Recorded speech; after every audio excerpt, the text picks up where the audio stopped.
Spencer told me about the hippo, I was kind of thinking like, oh, that must be like all visual effects. But you guys really did an excellent job with that. I love that it's a practical costume. I text Elizabeth and I was like, yo, the hippo is practical. Like, alert, alert.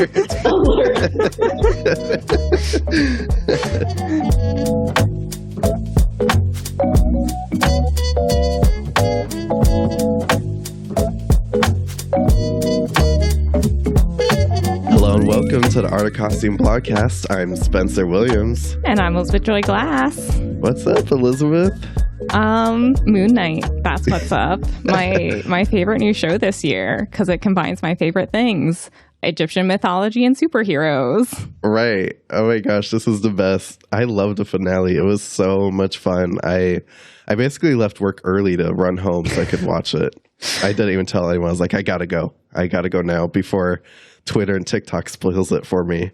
Right? I was like so excited. And then like the ending, I was like, yes, there's a second season. Okay. I was worried it was going to be like a 1-season deal for a second. And There's something. That last scene, I was like, okay, there's a season 2.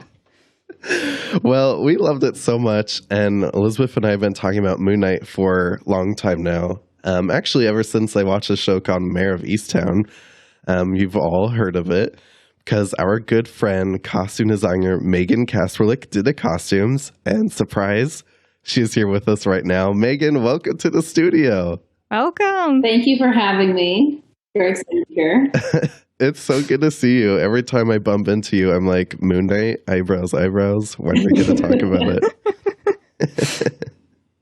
it? So let's just jump into it. There's so many incredible costumes for the show, and I'm sure you have all the behind the wardrobe facts for us. So, Meghan, like I said before, this is like a mix of the comics, superheroes, and Egypt mythology, which is a personal favorite of mine. So I was like particularly excited for this. What was kind of your balance of inspiration between the two when it came to the costumes? I did an incredible amount of research just because I do a lot of research for all of my projects, but I did a little extra on this because I was not super educated on Egyptian mythology, ancient Egyptian history. So being from New York, I was able to go to the Met and check out the Egyptian wing. My assistant on this particular show, he was living in London, so he went to the British Museum looking at artifacts. Wow. And then just the folders of inspiration behind it all, because it would be important to incorporate not only Egyptian mythology, but also a little bit of the comics mixed in with the designs. Nice. I love that. I will especially say like the Egyptian gods, they looked so cool. Was that kind of like a mix between you and like the visual effects department? So it was really a combination of Marvel has a biz dev department before like any of the production designers or costume designers come in. They have kind of the look of, a tone of what they want to set for that. So we come in and we collaborate on those renderings and discuss those renderings of like how to move forward and make it from a 2-dimensional to a 3-dimensional character. And so then I started getting in like fabrications and patterning, samples and patterns and whatnot and textures. And then in working with the visual effects department that was on Moon Knight, Sean Faden and his team, like I worked very closely with them because what I designed, they were amazing, and they wanted to absolutely make sure that what I was designing was actually going to be like seen on screen, and they weren't altering it. We made every CG costume and all the gods. We made that a practical costume, and an actor wore it, and then they took it to CG. So it was about really making sure that what I designed and what we made was actually on camera at the end. So you're talking about all of them, like Amet and Taret, the hippo god, like these all came through your hands at one point. Oh yeah, so everything was made practically, and so the hippo, like the face and the hands and stuff, that was CG, but the actual like costume, the jewelry, everything was made and the actor wore it. I'm obsessed with this. I had no idea when we were watching. I love that so much. I thought Tara was like a phenomenal surprise, and it was such a good moment. Yes, it was so trippy and so hilarious. I instantly fell in love with the hippo goddess. But the finale, we got to see Amit, and that was such a interesting, incredible costume. Thank you. The costume, there's multiple layers to it. There was a leather corset over that, and a skirt that was a luminous, like a very shimmery fabric.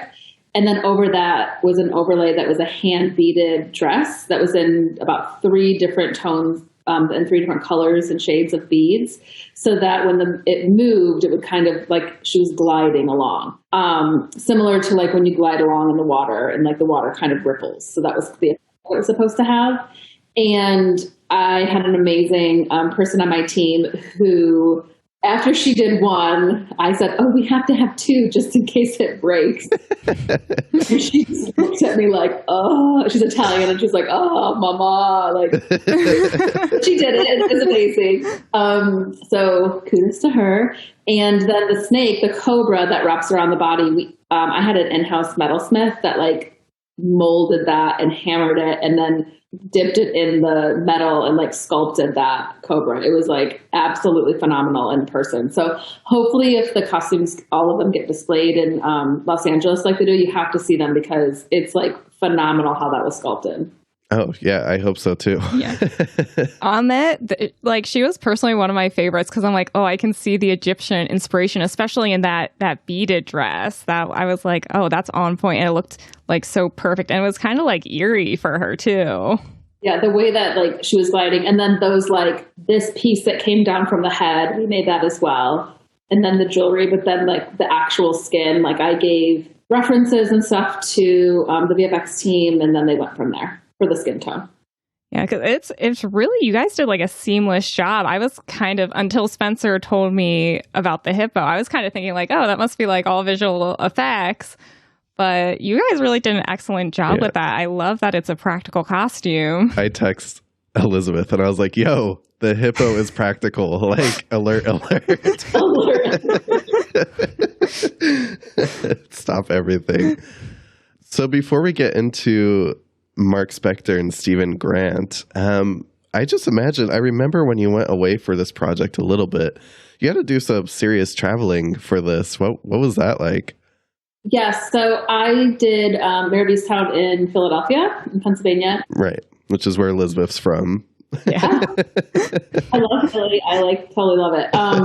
And I got a call for this, and I was just finishing Mayor, so we had gone back after COVID, clear to go back. So I went to Budapest, and we were so we filmed in Budapest, and then we also we prepped and filmed in Budapest, and then we went to Jordan, which was absolutely phenomenal to shoot the big desert scenes. Wow! So that was I had never been to the Middle East, and it was just phenomenal. It was so cool and beautiful, and everyone was so lovely.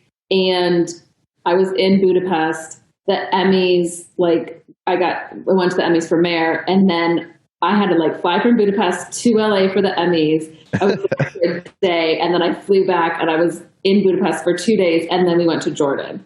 And then from Jordan, I flew back to the U.S. And to fly back from Jordan to the U.S. was 19 and a half hours of travel because there's the way that it, where we were and everything. So it was a little crazy, but that's what happens when you film in other countries. Yeah. Have you recovered yet? I have, but then I started working on another project, so you just keep going. All right. Well, back to our favorites. We're a big Oscar Isaac fan podcast over here, and we'll just put that down right away.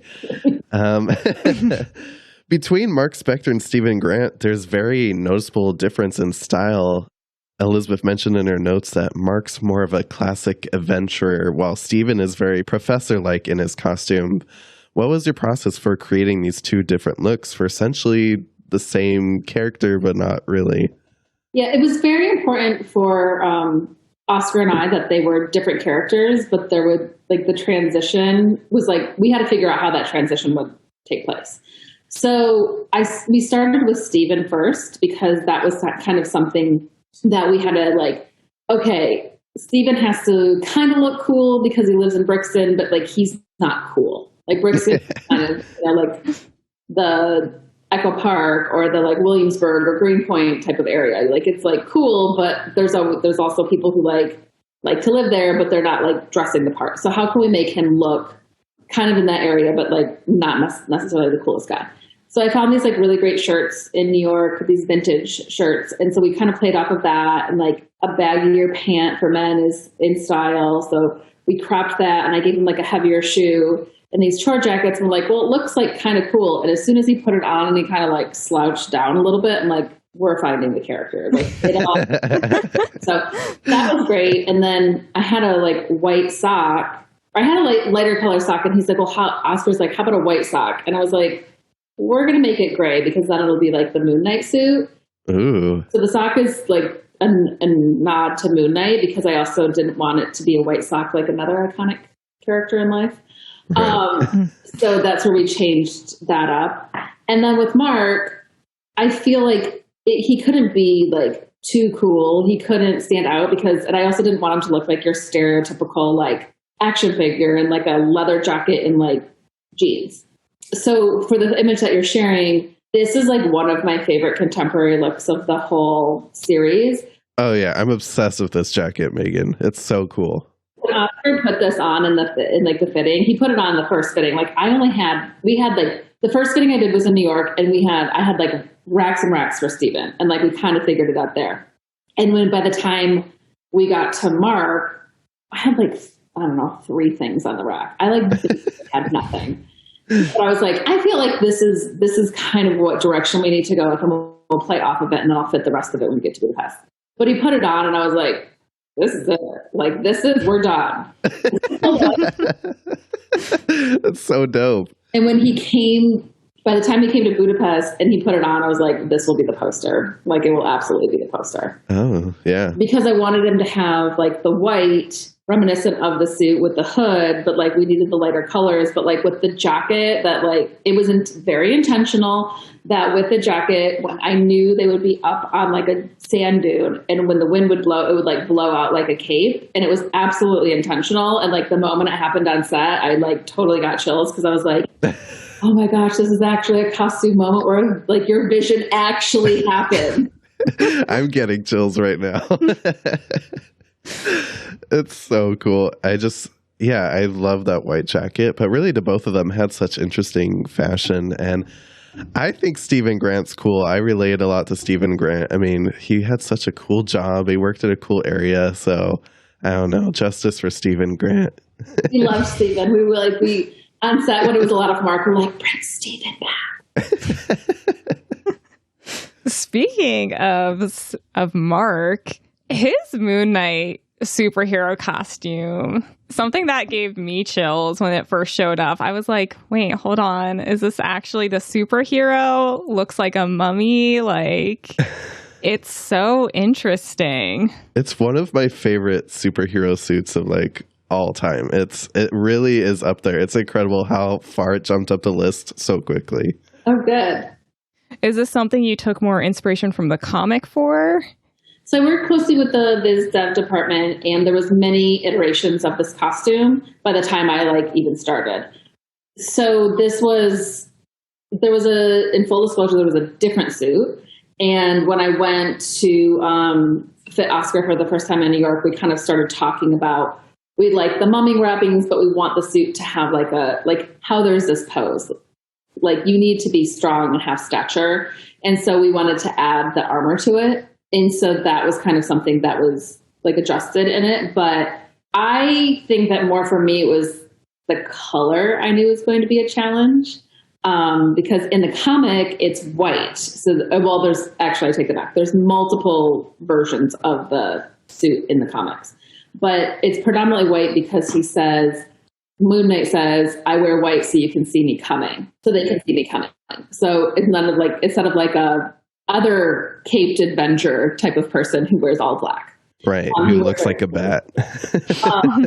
So when on the render, it was this gray tone, I was a little bit concerned because that's like something that can go so flat. So I always like to have a lot of texture in my designs and a lot of like subtle textures. So the entire suit, there's not one flat color on the entire thing. Like there's all of those like mummy wrapping and bandage wrappings, those are all like, it's a Euro jersey that has been 3D printed on top of it. So there's different levels and layers on the 3D print. So some of them are raised higher than the other. So when like this suit has been patterned into 803 pieces. Okay. No, thank you. So I didn't really realize how many pieces there were until I spoke with FBFX, who's the company that put it all together, who constructed, and they also did the 3D printing of everything. So when I spoke to them, and I was like, how many are there in there? Like, there's probably about like 23 in the pants. And they're like, no. And Wow. there's, so like the one arm alone has 45 pieces in it. No. No, thank you. Yeah, so they did a tremendous job, but I was very adamant about like, we have to have depth, we have to have texture, it can't be flat. So there's a number of options for the textures and stuff. So the top is all like the same pattern or the same 3D print, but in 2 different colors. So you get the depth and the wrappings, so they're not all the same color. But the pants have like 4 or 5 different prints of 3D printing, and then they're patterned into different pieces and blended together. But because the patterns are so small, like the blend is kind of seamless. Right. It's a very complicated experience. Yeah. I know. I love that because one of the things I appreciated about the Moon Knight costume, and like now that you explain it, it's so much better, is that like it looks kind of dirty with the color, but it's still very like put together. I'm like, oh, that's like, it's like pristine but not pristine, and that's kind of something I don't like about superheroes, is that they're super pristine all the time. And I'm like, oh, I like this, that he's a little dirty. Yeah, there's definitely like shading in there, and to show that like he's not fresh out of the package. Yeah, that's an understatement. So good. But then we got this other iteration, which is Stephen Grant's iteration, the Mr. Knight suit, where he's in this very incredible suit. I am obsessed with that lapel. I don't know what kind of fabric or texture that is, but I love it. You have to talk about this suit. Oh, thank you. The lapel is actually the same Euro jersey that was used for the Moon Knight suit. It's just a different color. It's white. And then we 3D printed on top of that. So that little kind of pattern is the feather design that's also on the Khonshu costume that has like these leather bandolier straps that goes across. So that was taken from Khonshu onto his lapel. And then the white fabric that the suit is made out of is actually an upholstery fabric. Okay. I knew that he would have to, I mean, who's not terrified of wearing white all the time? So I knew he would have to like be doing a lot of action and be out on the street. And he's like, we will never keep this thing clean. So it's actually an upholstery fabric. Because it has a little toughness to it. But you can see on the picture that you have that he's holding his glove, like the texture of the fabric. So again, always important to me that there's texture so it doesn't just go like flat. And because we were filming at night, I knew like if you just had a solid white suit, it would just be like a marshmallow running across the screen. It would just be flat white. It's so interesting. And I love the seam that goes down his mask at a setter. It's very, I don't know what about it. It's just, it says so much about like the torn personalities, but also like the broken vulnerability to Stephen. It's very interesting. I can't take credit for that. That was all Kevin Feige. Like he suggested it in a meeting and everyone's like, oh yeah. And like, that's what happened. And it was like an instant success.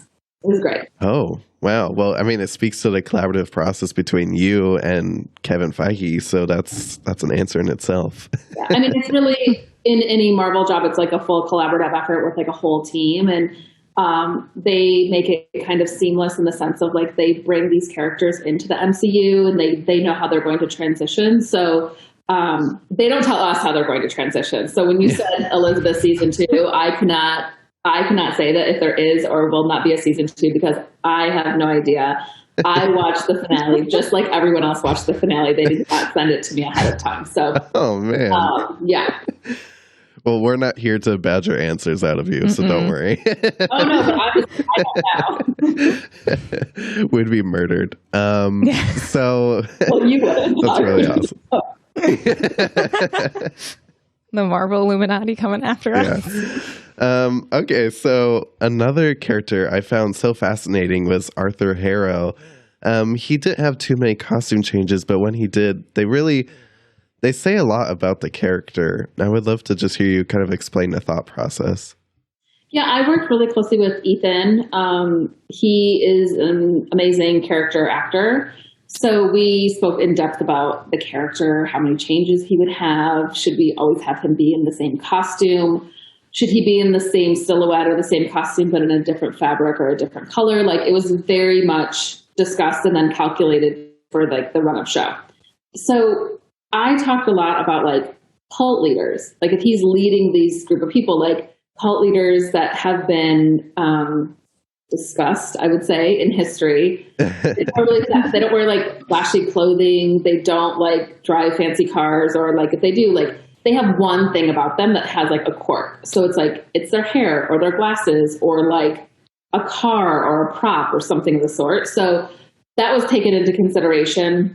And then also Ethan was like, well, this character is like part of the people. He should not be, it should be in like his wording, his voice, his kind of like preaching to them. Like, that's how he has the power amongst them, but he's very calm.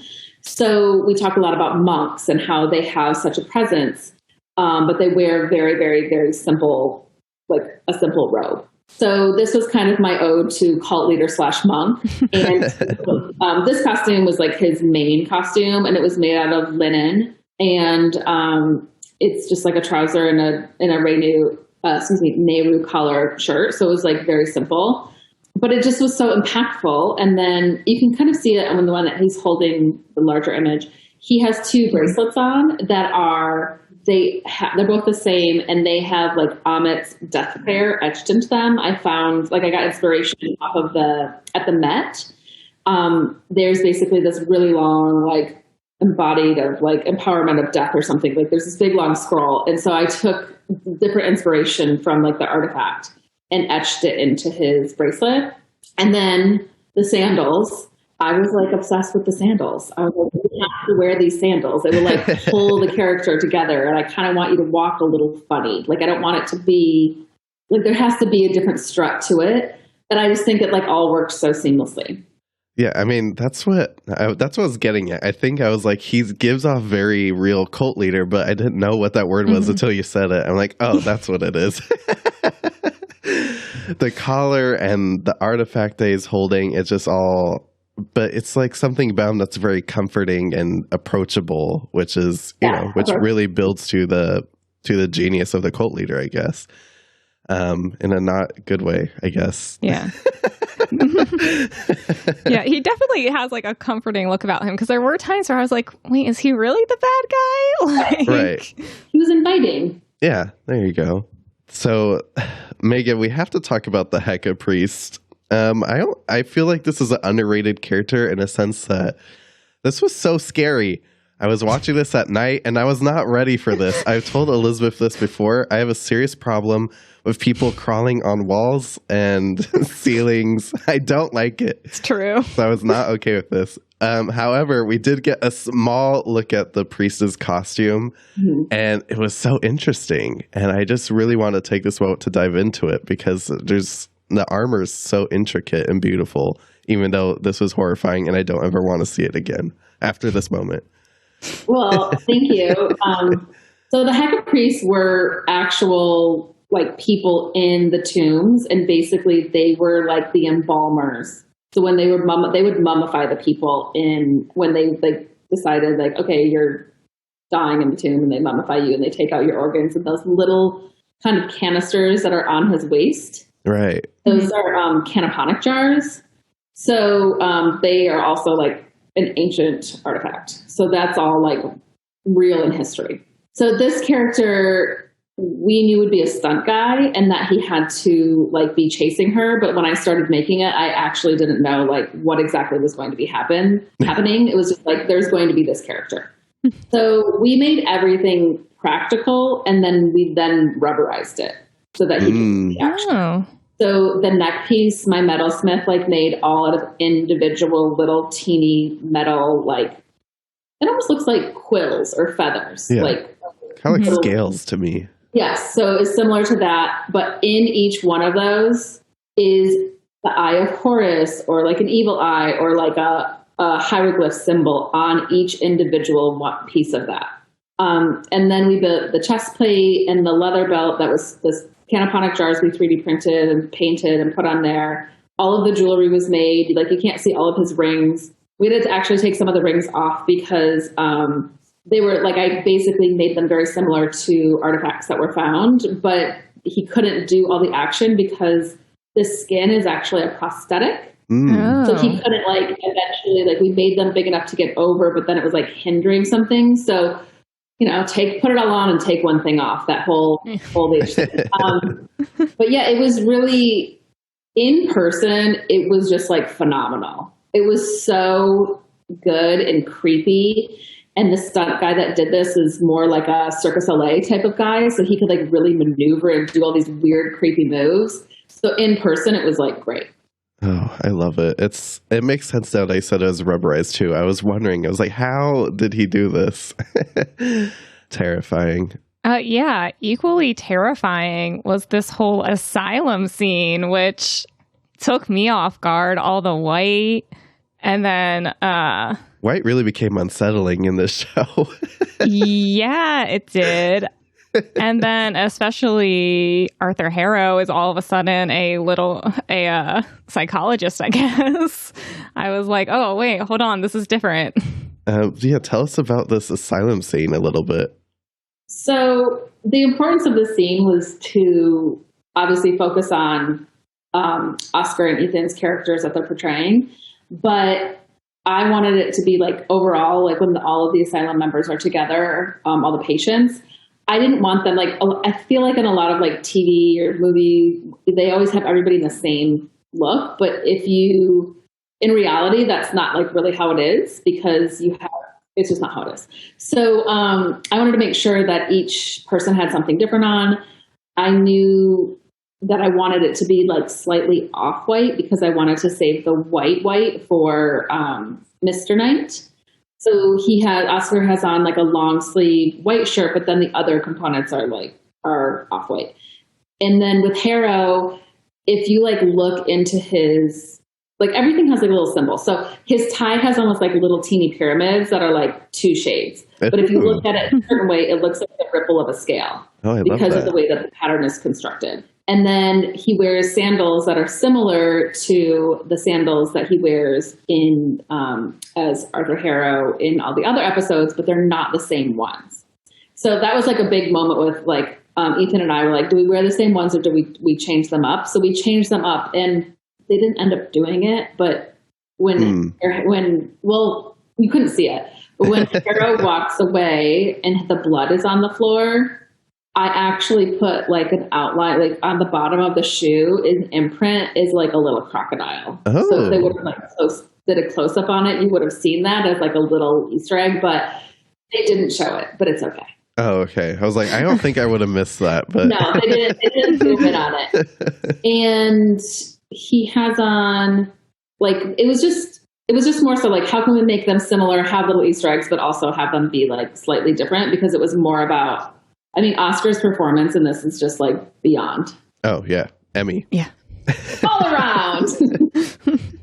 Yeah. Before we get into our final character, there was a little moment where we were in the Underworld, and there were some very interesting characters coming out of the sand. How much of this was part of your process, the Underworld scenes? So, when they're in the Underworld, now I realize the duat is what it's called. Right. That's the word. Yes. That's what we were thinking about earlier. Anyone who's under there, we actually physically dressed someone and made them Sandy, and then they like scanned them for CG. So all the people that are on like the boat, that are coming up on the boat, when Mark and Steven like are fighting them, those are all stunt people that we like appliqued like the makeup and then the clothing and everything with sand. And then they CG, then they did it when they like hit and whatnot. That would obviously be CG. So everybody under there, the only thing that we didn't do is there was a couple of people when the boat passed and there was like sand people like in there from times past. Those are like the only people we did not do. So everybody else, we had a lot of sand in our office. Yeah, I was gonna say it's like when you go to the beach or something. The agers were like, "Oh my gosh, the sand!" But they did it. It was amazing, like how they applied it and like did different levels and stuff. It was really cool. That's so funny. I also loved the Scarlet Scarab Layla's superhero outfit. I didn't expect her to become a superhero, and I was so excited for this look. I think I teared up a little bit when she opened up those wings. I was like, okay. Yeah. The wings, I mean, I have to tell you, the wings make the costume. Yeah. So the wings are like phenomenal. The wings are CG. So if you look, there's about like a 5-inch panel that it comes down from the underarm. So that's like what VFX wanted us to have, is like a 5-inch panel. So that they could they're like, we need a jumping point to do the wings. And I was like, okay, so we did the 5-inch panel and this masterpiece was like created, but everything else on her costume was created and made and was practical, and she could completely move in it. The stunt people could completely move in it. And also for like the Moon Knight and the Mr. Knight, the stunt people all wore the costume. Like we didn't have like blue suits or green suits. They wore the costumes while they're fighting. Oh, wow. That's awesome. That's great. I love that because so often they're not terribly practical, it seems like. But I love that you were able to make them practical, and they still look so beautiful. Like I would not have guessed that like they were able to do everything in these suits.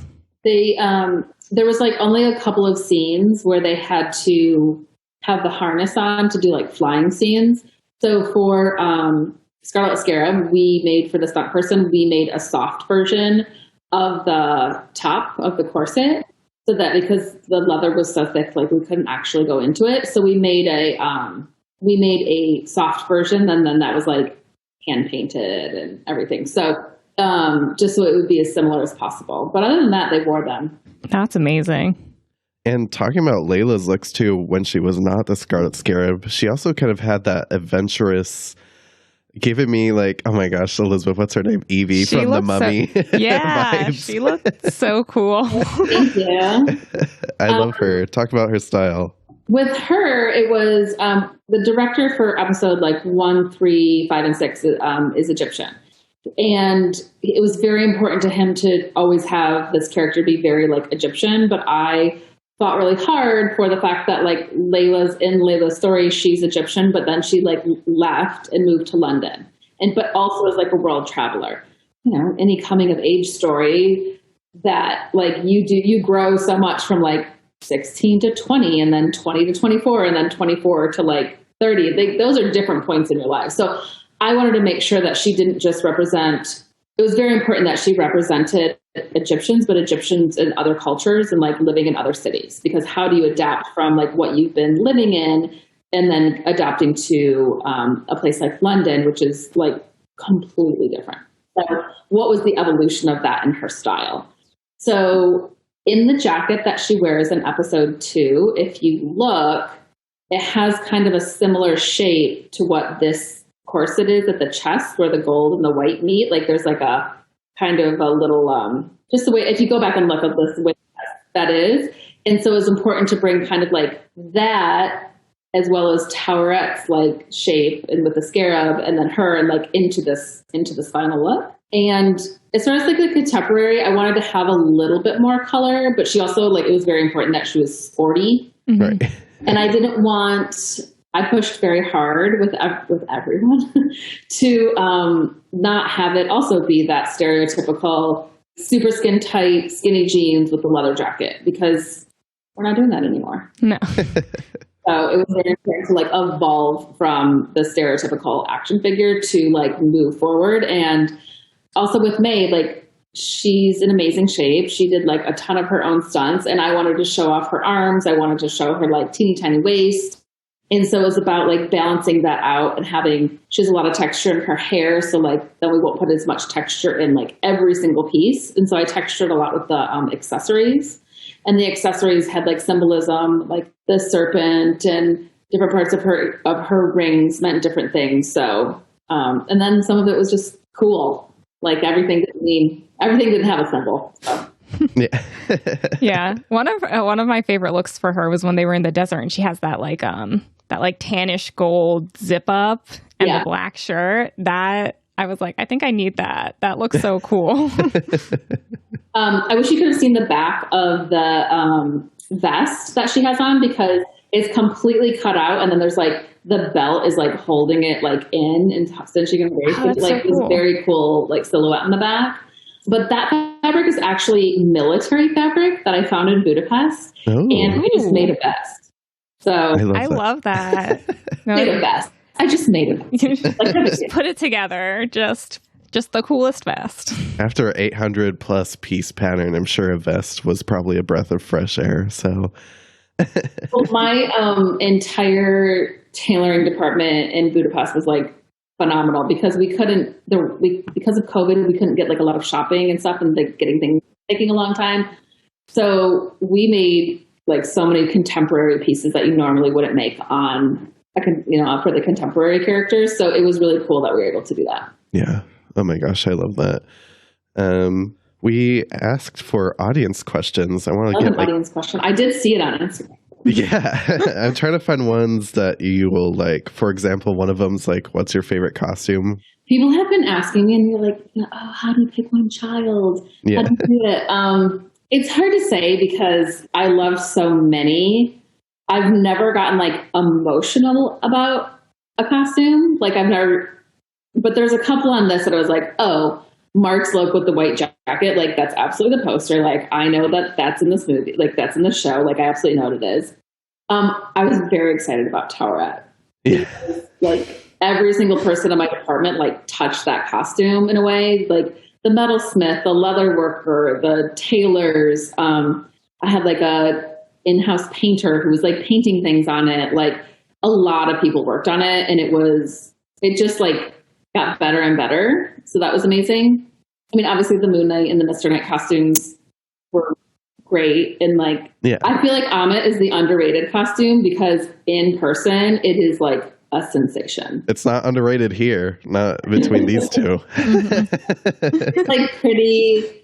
It's pretty exciting. And because Elizabeth, like ancient Egyptian history, like I pushed for that dress. Someone was like, "Oh, I don't really understand what that is," and I was like, "It is from ancient Egypt. Like it is historical. Don't touch it." So it was like all of those were great. So. Well, that question was from it's Captain Chunk on TikTok. So thank you, Captain Chunk. I'll just quick fire a few questions here. Yeah. Gloopian Zabza on TikTok. I'm sure that's butchered. They want to know, was there any other inspirations behind the costumes besides comics and Egyptian mythology? So besides the obvious ones. Oh, that's a very good question. I think like the cult leader thing with Arthur Harrow, that was definitely an inspiration. And I think that was mainly like, that would be the off the cusp, the off the wall type of one that wasn't ancient Egyptian. I don't know. I always have like some really random weird thing that I like get inspired by, and I'll have to think about it. If I think about it, if there's anything. Yeah. But definitely the Art of Harrow thing. Okay. You could comment on TikTok if you have TikTok. This one I thought was hilarious, but I'm trying to think. So Sharp and Dapper wants to know, did you ever have a problem with, I'm guessing, Oscar Isaac's shirt staying tucked in? We had. I don't remember a shirt being tucked in. I'm trying to think about if we put like sometimes what we can do is we can put buttons on the inside of the shirt and the trousers so it stays buttoned in.